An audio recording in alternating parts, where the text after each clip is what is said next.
Entonces vamos a ver el video de explicación sobre el funcionamiento de motores eléctricos para que vean detalladamente primero cuáles son las partes que los componen y luego el funcionamiento del mismo. Cualquier duda que tengan me indican, ¿no?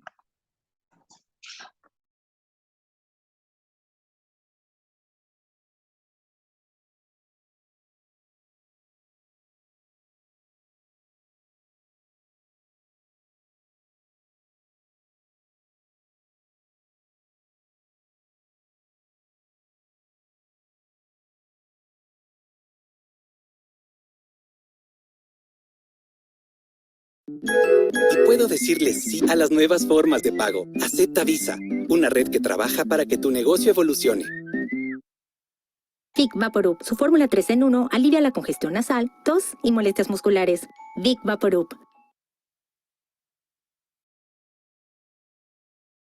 Este es un motor eléctrico. Es uno de los dispositivos más importantes que se han inventado. Estos motores se utilizan en todas partes, desde el bombeo del agua que bebemos hasta en ascensores y grúas, e incluso la refrigeración de centrales nucleares.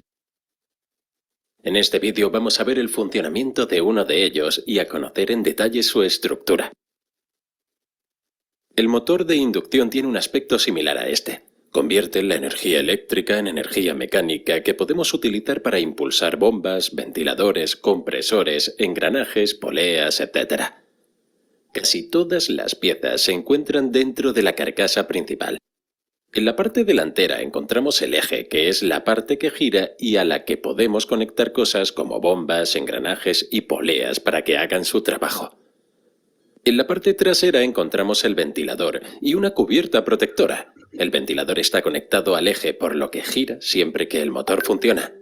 El motor de inducción puede producir mucho calor cuando está en funcionamiento, por lo que el ventilador hace circular aire del ambiente sobre la carcasa para enfriarla. Si el motor de inducción se calienta demasiado, el aislamiento de las bobinas eléctricas internas se fundirá, provocando un cortocircuito y el motor se destruirá.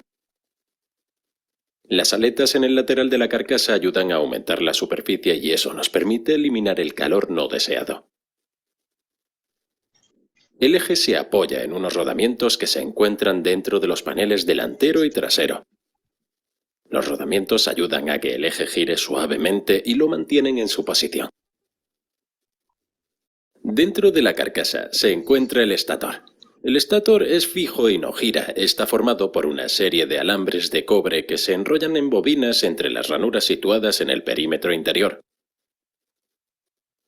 El alambre de cobre está recubierto con un esmalte especial que aísla eléctricamente los alambres entre sí, lo que significa que la electricidad tiene que fluir a través de toda la bobina. De lo contrario, tomaría el camino más corto posible, y veremos por qué esto es importante un poco más adelante en este vídeo. Este es un motor de inducción trifásico, por lo que tenemos tres conjuntos separados de bobinas en el estator.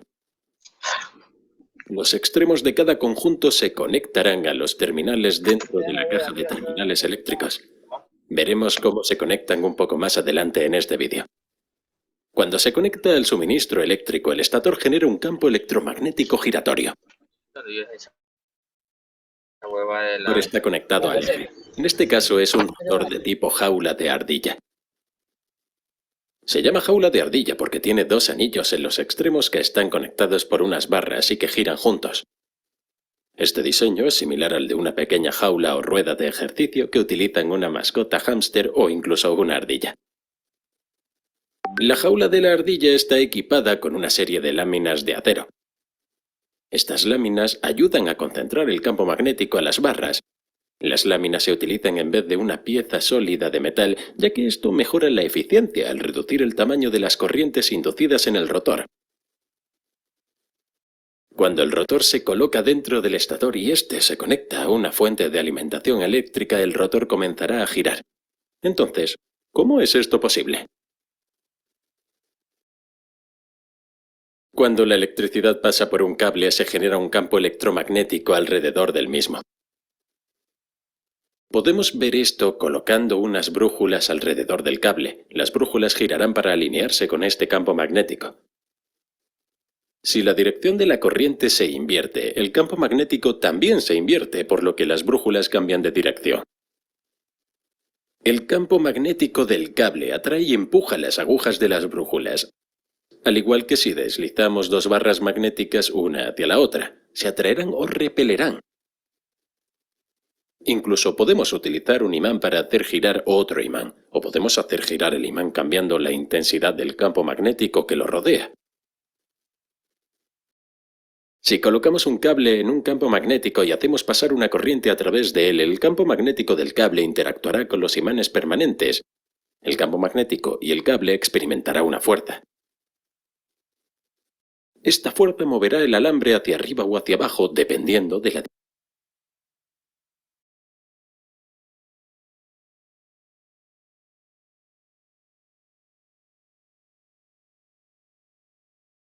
corriente a través de él, el campo magnético del cable interactuará con los imanes permanentes. El campo magnético y el cable experimentará una fuerza. Esta fuerza moverá el alambre hacia arriba o hacia abajo, dependiendo de la dirección de la corriente y de la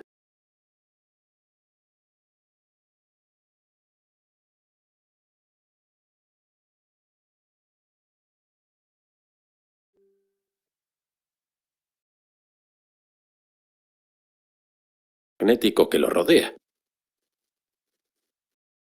Si colocamos un cable en un campo magnético y hacemos pasar una corriente a través de él, el campo magnético del cable interactuará con los imanes permanentes. El campo magnético y el cable experimentará una fuerza. Esta fuerza moverá el alambre hacia arriba o hacia abajo, dependiendo de la dirección de la corriente y de la polaridad de los campos magnéticos. Si envolvemos el alambre en una bobina, el campo electromagnético se hace más fuerte. La bobina producirá un polo norte y un polo sur, al igual que un imán permanente. Estas bobinas de alambre las llamamos inductores. Cuando pasamos corriente alterna a través del cable, los electrones cambiarán constantemente de dirección entre el flujo hacia adelante y hacia atrás. Por tanto, el campo magnético también se expandirá y colapsará, y la polaridad se invertirá. Cuando coloquemos otra bobina separada en las proximidades y completemos el circuito, el campo electromagnético inducirá una corriente en esta segunda bobina. Podemos conectar dos bobinas y colocarlas una frente a la otra para crear un campo magnético mayor. Si colocamos un circuito cerrado de alambre dentro de este gran campo magnético, induciremos una corriente en el circuito. Como sabemos, cuando pasamos una corriente a través de un cable, se genera un campo magnético y también sabemos que los campos magnéticos se empujan o atraen entre sí. Por lo tanto, este circuito de alambre también generará un campo magnético y este interactuará con el campo magnético mayor. Cada lado de la bobina experimentará fuerzas opuestas, provocando su rotación.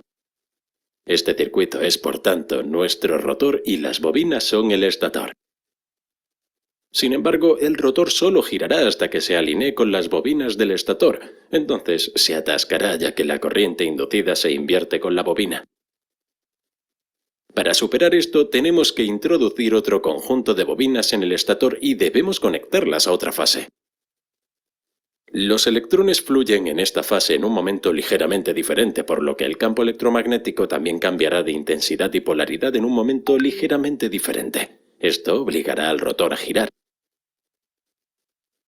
Dentro del motor de inducción tenemos tres bobinas separadas que se utilizan para producir un campo electromagnético rotativo. Cuando pasamos una corriente alterna a través de cada bobina, estas producen un campo electromagnético que cambia de intensidad y de polaridad a medida que los electrones cambian de dirección. Pero si conectamos cada bobina a una fase diferente, los electrones de cada bobina cambiarán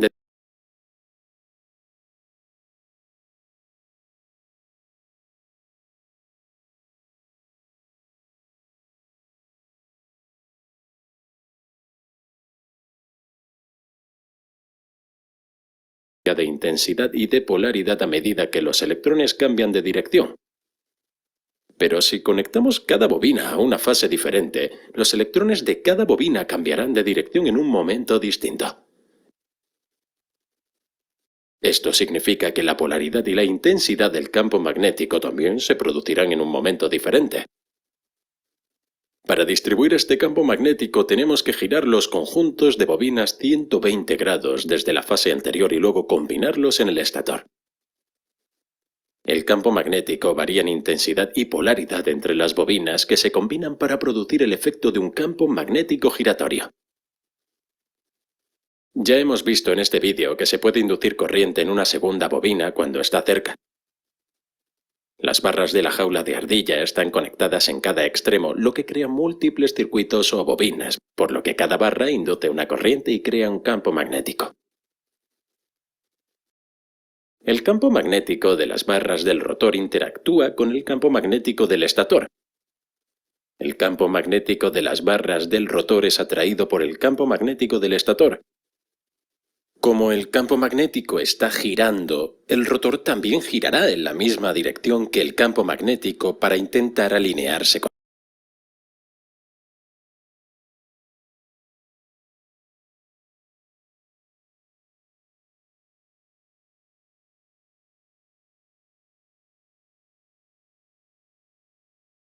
¿Me escuchan? Disculpen. ¿Me Sí, escuchan? profesor. Sí. Ya, no sé si se dan cuenta, pero hay un inconveniente con la conexión que se conecta y conecta. Entonces, este video que está aquí ya está subido del aula virtual para que lo vean en casa. Y la siguiente clase la vamos a analizar. Para las personas que se conectaron a lo último, hay un documento que se llama Canalizaciones y Tuberías para que lo lean, porque puede ser que esté dentro de las preguntas del examen complexivo, ¿no? Aparte de este de aquí. Y la próxima semana vamos a ver también lo que son conexionados motores trifásicos con 6 terminales y 12 terminales. No se olviden que le pedí cierta información que suban al enlace de documentos UIC, ya voy a chequear si lo han subido. Y cualquier duda que tengan, no se olviden, pues pueden escribir ya sea en el grupo del WhatsApp o si no internamente, ¿ok? Entonces aprovechemos el tiempo que falta para que ustedes en su casa vean el video porque se está conectando y desconectando el Zoom. Y la próxima semana continuamos. Cualquier consulta me escriben. ¿Entendido?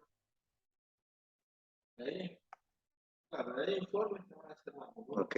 Entonces coloquen presente su nombre, se pueden desconectar y nos vemos la próxima semana.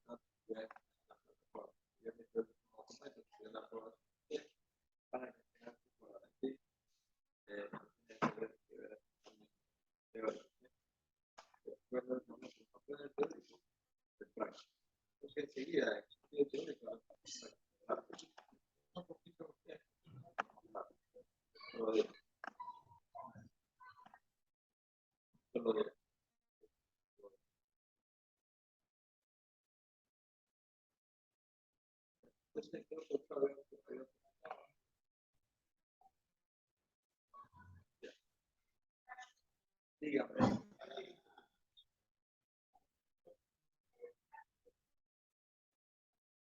Sí, sí.